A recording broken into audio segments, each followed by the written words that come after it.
by News Nation national security contributor Tracy Walder. Paul Rieckhoff is here, founder of American Veterans for Ukraine, Independent Veterans of America. And we also have retired four-star Army General Wesley Clark, of course, the former NATO Supreme Allied Commander. So there's a lot to get to. Tracy, you have the intelligence backgrounds, FBI, CIA. So let me actually start with you, because I think, you know, for us lay people who are looking at this, my goodness, what on earth? I mean, is this something we can do, or is this Israel's just, you know, on another level when it comes to things like this? You know, the Mossad tends to be one of the intelligence services that does a lot of these very, very targeted attacks. And a lot of people ask me if I was surprised by this. Yeah. I am surprised by the remote kinetic nature of this. This is definitely different. But really, they have a long history of these very precision type of attacks. So the fact that they did this in this precise of a manner, in my opinion, is not surprising. And this is going to have both physical and massive psychological impact to Hezbollah as a group. What about the timing and the message, General Clark, that's sent by something like this, back-to-back days? Well, I think it shows Israelis' power. I think it does obviously discombobulate Hezbollah and Lebanon as a whole. And it warns others in the region that Israel has an unconventional and a strong reach. But it's also got to be set off against President Netanyahu's pledge to get the settlers back into northern Israel. And so it could be the first of three steps. First, do this, expect Hezbollah to retaliate, use that as the provocation you need then to really launch a major effort into southern Lebanon to clear out Hezbollah. Paul, what do you make of it? Impressive. I mean, I'm an American veteran, you know, served on the ground as an infantry officer, and the idea that you can reach out and disrupt their entire communications network, injure them, and scare the hell out of them. Yeah. I think this is a really impressive move by Israel, and I don't think it's escalatory necessarily. I mean, if you're in Israel and this takes out some significant leadership inside of Hezbollah, I would argue that that could help, you know, neutralize the threat. So very impressive on the part of Israel, and this is what the future of warfare could look like. John Kirby's actually being asked about it at the White House right now, I'm told, in a live briefing. Let's listen for a moment. We'll come back and talk about what he says. We're behind all this. Nothing more to share. The Israeli defense minister said today that this is a new era of the war. What's the White House's response to that? And how concerned are you that this will cause this escalation? All I'll say is that we want to see the war end. And everything we've been doing since the beginning has been designed to prevent the conflict from escalating. We still believe, for instance, that there is a diplomatic path forward, that particularly up near Lebanon. And we still believe that while it is increasingly difficult, and we are certainly no closer to finality, that we're going to that we believe a ceasefire deal and a negotiation to get the hostages out is still the best outcome, and we're going to keep pursuing that. But how do these events move forward any diplomatic solution here? It's difficult for me to stand up here, Gabe, and tell you exactly how incidents over the last couple of days are going to affect outcomes in the next few days. All I can tell you is we're still putting our shoulder to the wheel to get the hostages home and get a ceasefire in place, as daunting as that is today. And we are still involved in intensive diplomacy to try to prevent a second front from opening up on that border with Lebanon. Thank you. Given the rhetoric and the attacks in the last few days, it seems like a full-out conflict is inevitable at this point. Would you agree with that assessment?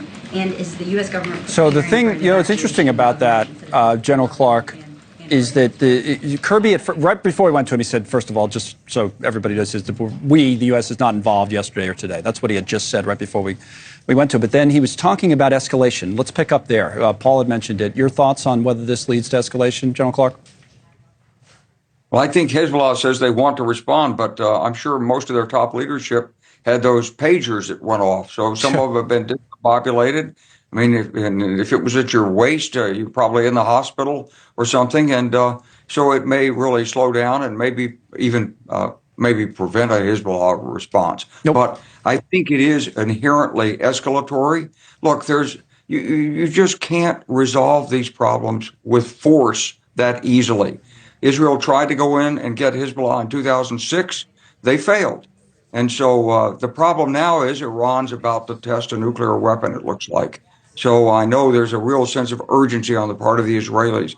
and that's why I think it is likely to lead to something else. Inherently escalatory. All right, Tracy, come back to you in a second. Paul, what about that? About whether this leads to more?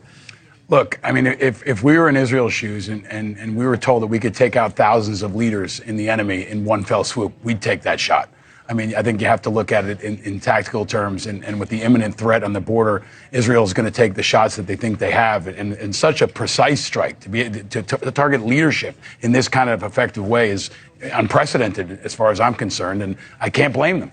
The question now about response and ability to respond, Tracy, that General Clark brings up is like, yeah, these guys were walking around with the pagers, and if they didn't have that, the next guys were using the walkie-talkies, and they've both blown up 2 days in a row. I think it was Axios that had some reporting the other day that said the original plan, before maybe somebody caught on to them from Israel, might have been to use this to start a wider war or an escalation of the war, throw them off and then hit them somewhere else. Any idea or any thoughts on what could come next or what this sets up? So, look, I do think that this is obviously escalatory in nature, but I think the issue is we have essentially taken out their entire way to communicate in any kind of technological fashion. They switched to pagers because of the death of Hania and cell phones. And so now they switch from pagers to walkie-talkies. Those aren't working for them anymore. So now they're going to be basically using couriers, which is really what Al-Qaeda was using and how bin Laden was caught. And so I think the only way that they can't respond obviously in this kind of a way, will be with using missiles into northern Israel. My other concern is we have the Jewish high holidays coming up, as well as they fall during the anniversary of 10/7. And so I do think that that is going to be a very tumultuous time in this region. Does it make President Biden's job more difficult, General Clark, do you think, at this point? I mean, like the odds of getting a deal or anything like that? I mean, what's the impact there?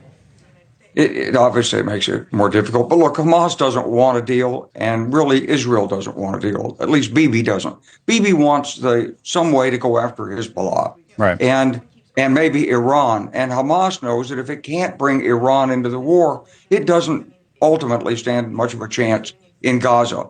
So both sides are picking apart the president's efforts to get a ceasefire. They're trying to do it in a way that blames the other side. They're stalling. They're looking for a moment of advantage in this. But this is a long way from over. And you have to also recognize that this is tied in some way to Russia's actions and plans for Ukraine. In what way? Because Putin is coordinating. Lavrov's been in the region. There's coordination going on. There's political implications to this. If Iran does a nuclear test before the U.S. presidential election, what do you think the impact of that would be on the Democrats and the policy of trying to contain escalation and say we're managing things, and then Trump charging we're about to go to World War III, and now there's a nuclear explosion. I mean, it's the kind of thing that really is a terrible October surprise. And my concern, I hope it doesn't happen, but my concern is Putin's an international strategist.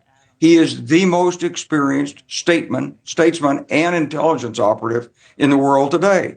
He knows what he's doing. He doesn't know the military that well. You can see that from Ukraine, but he sure knows how to manipulate people.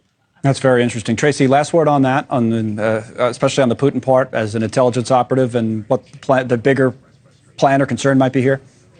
So my bigger concern, I wholeheartedly agree with General Clark, but my bigger concern is Iran. Iran is pulling the strings right now in this region, obviously with some help from Russia and other individuals as well. But Iran is really pulling these strings. And the reality is if Iran ends up weaponizing Hamas even more so than they already have been, then Israel is looking at a big problem, particularly if they start developing nuclear warheads. Meantime, that video's crazy. The guy was shopping for fruit there yesterday. Boy. All right, Tracy, thank you. General Clark, thanks as well. Paul is sticking with us. There's back on Long Island, former President Trump, as we mentioned earlier. He's here in New York today for a rally at the Nassau Coliseum. Remember that, where the Islanders used to play years ago? Tight security expected, especially after the apparent assassination attempt, the second one on Trump this past Sunday. Now, in that case, the arrest of the suspect, the guy, there he is with his shirt up over his head, Ryan Routh, who tried to organize a fighting force to help Ukraine in its war against Russia, now apparently has some concern it could impact support for the Ukrainian war effort. Paul, as I mentioned at the top of our original discussion, has